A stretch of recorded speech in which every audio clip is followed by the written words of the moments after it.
بسم اللہ الرحمن الرحیم۔ السلام علیکم معزز طلباء کرام، آپ سب کیسے ہیں؟ آج ہم موطا امام محمد کے سبق نمبر 20 کو پڑھیں گے۔ آج کے ہمارے سبق کا عنوان ہے چادر اور امامے پر مسح کا بیان۔ آج کے سبق میں ہم دو اعتبار سے گفتگو کریں گے۔ ایک تو دوپٹے پر عورت کا مسح وغیرہ کرنا، اور دوسرا مرد کا امامہ جو سر پہ باندھتا ہے، پگڑی باندھتا ہے، اس پر مسح کرنا۔ یہ تو ایک طرح کی ہی یعنی مسح سے متعلق گفتگو ہو گئی۔ دوسری جو ہماری گفتگو آج کا عنوان بننے والی ہے وہ ہے کہ جنابت کے بعد جو غسل ہے اس حوالے سے بھی آج ہم غسل کو فرض کرنے والی جو اشیاء ہیں ان کے حوالے سے بھی کلام کریں گے۔ تو لہٰذا آج کا جیسے تو ہمارا جو سبق ہے وہ باب المسح علی العمامۃ والخمار سے شروع ہوتا ہے، لیکن اس میں جو دوسرا باب ہے باب الاغتسال من الجنابۃ، اس کو بھی ہم ساتھ میں پڑھیں گے۔ تو بلا تاخیر ہم آج کے سبق کی عبارت اور اس کے ترجمے کی طرف بڑھتے ہیں، اور پھر جو بھی احناف کا مذہب ہوگا یا امام محمد کا کلام ہوگا یا اس پر تبصرہ ہوگا تو اس کے بعد ہم اس طرف بھی بڑھیں گے۔ مصنف علیہ رحمہ یعنی امام محمد رحمۃ اللہ تعالی علیہ لکھتے ہیں: اخبرنا مالک قال بلغنی عن جابر بن عبد اللہ انہ سئل عن العمامہ فقال لا حتى یمس الشعر الماء۔ امام محمد رحمۃ اللہ تعالی علیہ لکھتے ہیں کہ ہمیں امام مالک نے خبر دی کہ مجھے جابر بن عبداللہ سے یہ بات پہنچی ہے کہ انہیں امامے پر مسح کے بارے میں سوال کیا گیا کہ امامے پر مسح کر سکتے ہیں یا نہیں کر سکتے۔ تو آپ رضی اللہ تعالیٰ عنہ نے جواب ارشاد فرمایا کہ جب تک پانی سر کے بالوں سے نہیں پہنچ جاتا یا ان تک بالوں تک نہیں لگ جاتا تو تب تک یہ درست نہیں ہے۔ قال محمد وبہذا نأخذ وهو قول ابی حنیفہ رحمۃ اللہ علیہ۔ امام محمد رحمۃ اللہ تعالی علیہ حدیث کو لکھنے کے بعد لکھتے ہیں کہ اسی پر ہمارا عمل ہے اور یہی امام اعظم امام ابو حنیفہ رحمۃ اللہ تعالی علیہ کا مسلک بھی ہے۔ اخبرنا مالک حدثنا نافع قال رأيت صفية ابنة أبي عبيدة تتوضأ وتنزع خمارها ثم تمسح برأسها قال نافع وأنا يومئذ صغير۔ امام محمد رحمۃ اللہ تعالی علیہ دوپٹے پر مسح کے حوالے سے حدیث لائے ہیں۔ لکھتے ہیں کہ ہمیں امام مالک نے حضرت رافع سے خبر دی کہ میں نے صفیہ بنت ابی عبیدہ کو وضو کرتے دیکھا تو انہوں نے سر سے دوپٹہ اتار کر سر کا مسح کیا، میں ان دنوں بہت چھوٹا تھا۔ قال محمد وبہذا نأخذ لا يمسح على الخمار یا لا يمسح على الخمار ولا العمامہ بلغنا ان المسح على الامامة كان فترك وهو قول ابی حنیفة والعامة من فقہائنا۔ امام محمد رحمۃ اللہ تعالی علیہ آپ فرماتے ہیں کہ اسی پر ہمارا عمل ہے کہ دوپٹہ اور امامے پر مسح نہیں کیا جائے گا۔ ہمیں یہ بھی خبر ملی ہے کہ امامے پر مسح کرنا یہ پہلے جائز ہوا کرتا تھا، پھر اسے چھوڑ دیا گیا، اور یہی قول امام اعظم امام ابو حنیفہ رحمۃ اللہ تعالی علیہ کا بھی ہے اور ہمارے عام فقہا کا بھی یہی کہنا ہے۔ اب یہ دو احادیث اور دونوں پر احناف کی جانب سے امام محمد رحمۃ اللہ تعالی علیہ نے یہ دعویٰ کیا کہ ہمارا الحمدللہ انہی احادیث پر عمل ہے۔ اب امامے پر مسح کرنے کے متعلق احناف کا مسلک تو یہ ہے کہ اگر کسی نے امامے پر مسح کیا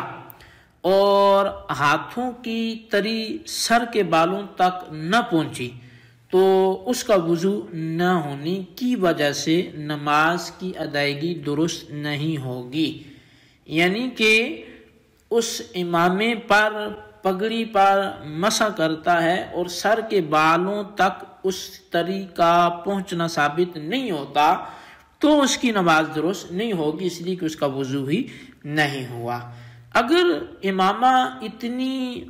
باریک کپڑے سے تھا کہ اس پر گیلا ہاتھ پھیرنے سے سر کے بال بھی گیلے ہو جاتے ہیں،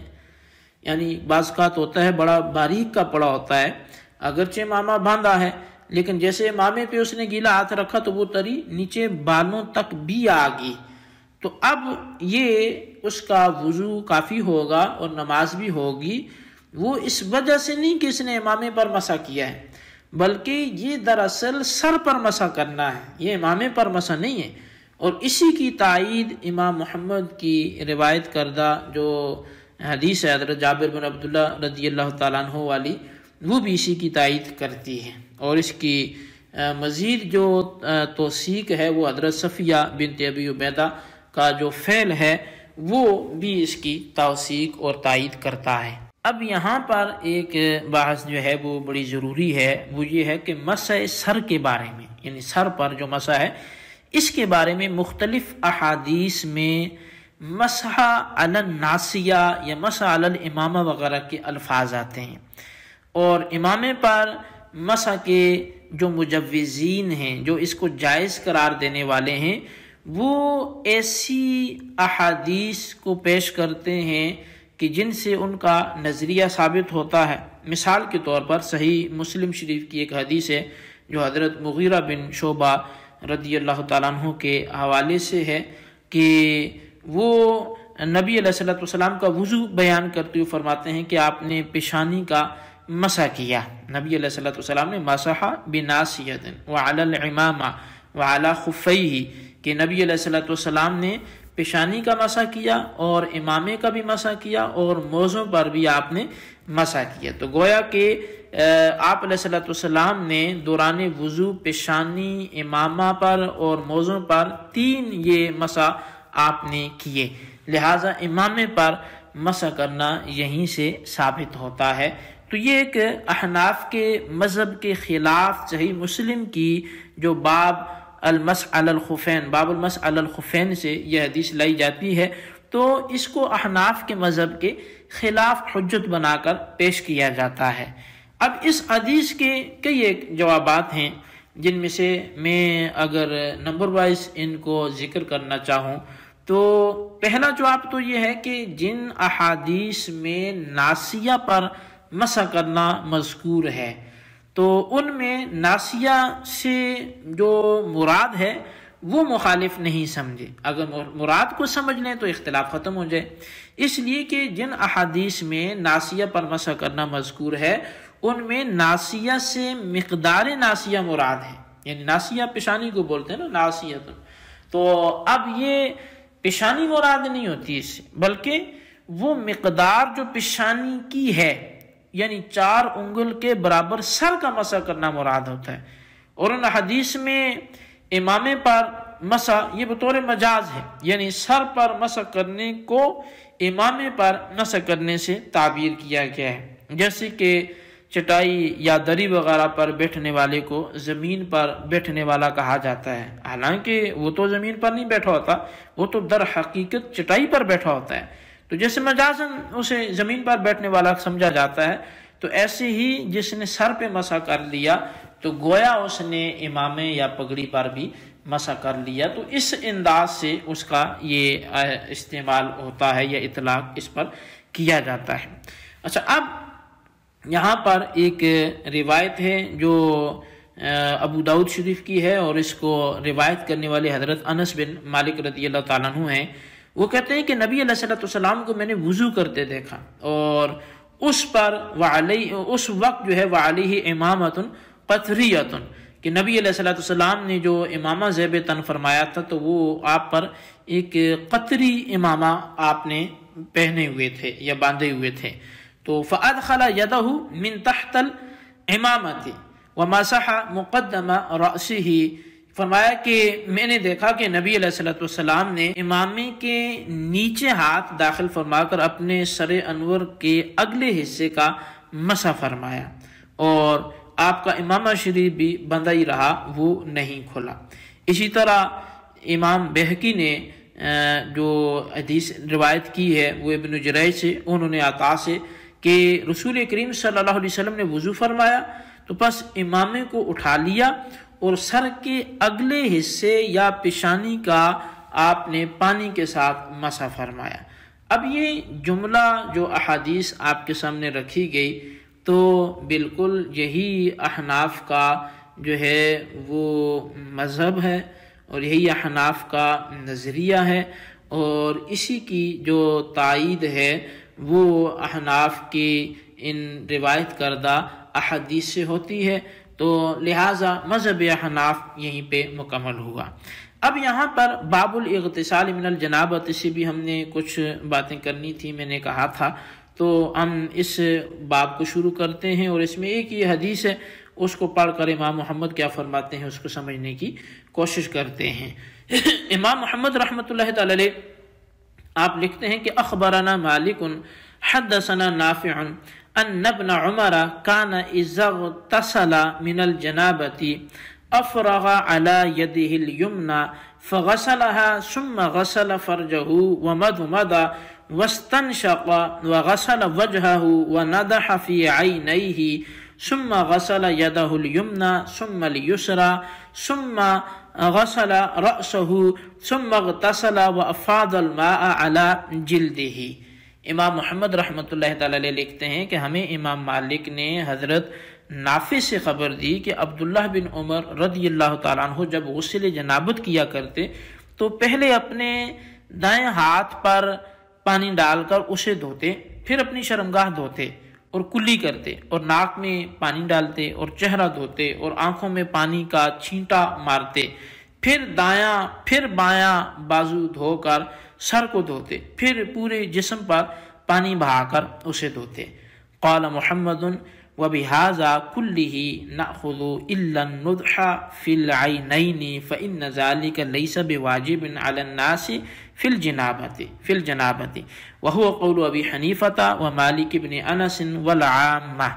امام محمد رحمۃ اللہ تعالی علیہ حدیث کو نقل کرنے کے بعد فرماتے ہیں کہ ان تمام باتوں پر ہمارا عمل ہے، صرف آنکھوں میں پانی کے چھینٹے مارنا جو ہے ان میں جو ہے اس میں ہمارے عمل میں یہ داخل نہیں ہے، کیونکہ جنابت میں یہ بات لوگوں پر کوئی واجب نہیں ہے۔ یہی امام اعظم امام ابو حنیفہ رحمۃ اللہ تعالی علیہ کا قول ہے، اور یہی امام مالک بن انس اور عام فقہا کا قول ہے۔ تو اب یہ اس ذکر کردہ جو حدیث ہے اثر ہے، اس سے امام محمد رحمۃ اللہ تعالی علیہ